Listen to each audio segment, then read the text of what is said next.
Hey everyone, welcome back to the deep dive where we take your questions and really try to dig in. Yeah, we like to get to the bottom of things. Exactly. Yeah. And today we're tackling something that I think a lot of us have probably run into, especially if you've ever, Tried to paint a room? yeah, done any kind of home improvement stuff. Yeah. And that's trying to match paint colors. Oh, yeah. Across different brands. Yeah, because you think, oh, this should be easy, right? It seems like it should be. Like I see the color, I get the code, I go to a different store, boom, done.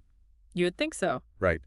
But you sent some really interesting notes, Ang. And thanks for sending those in, by the way. Yeah, Aang's notes were really fascinating. And it really kind of highlights this problem.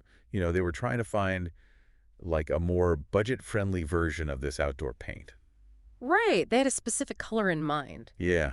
And I think it's something we've all been there. Like you're at the hardware store. You're dipping those little sticks into the swatches. And you're like, is this it? I don't know. You're trying to eyeball it.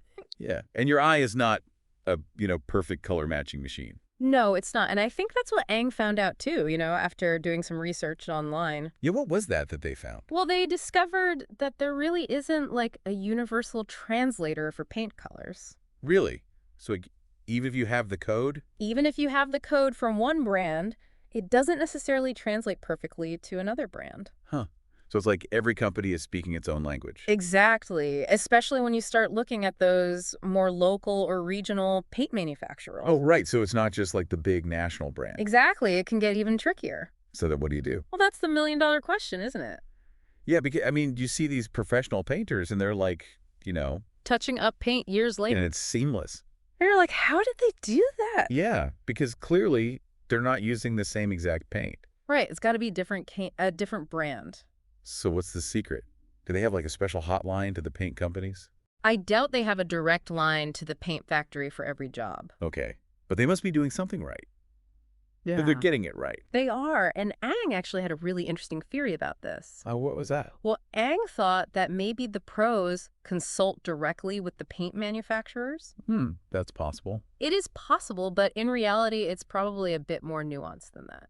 Okay, so what's really going on then? Well, a lot of it comes down to experience, but also they have some pretty cool tools at their disposal. Like what? Besides a good eye. Well, they use something called a spectrophotometer. A spectro what now? A spectrophotometer. It's basically a device that can very precisely measure the color. Oh, so it's not just eyeballing it. Not at all. This thing gives them objective data, a kind of fingerprint of the color. Wow, so it's like they're analyzing the light. Exactly. They're looking at how the color reflects light across the entire spectrum. So that must give them like a really precise reading. It does. And then they can use that information to formulate a matching color in whatever brand they prefer. So it's like they're translating the color into a universal language. Precisely.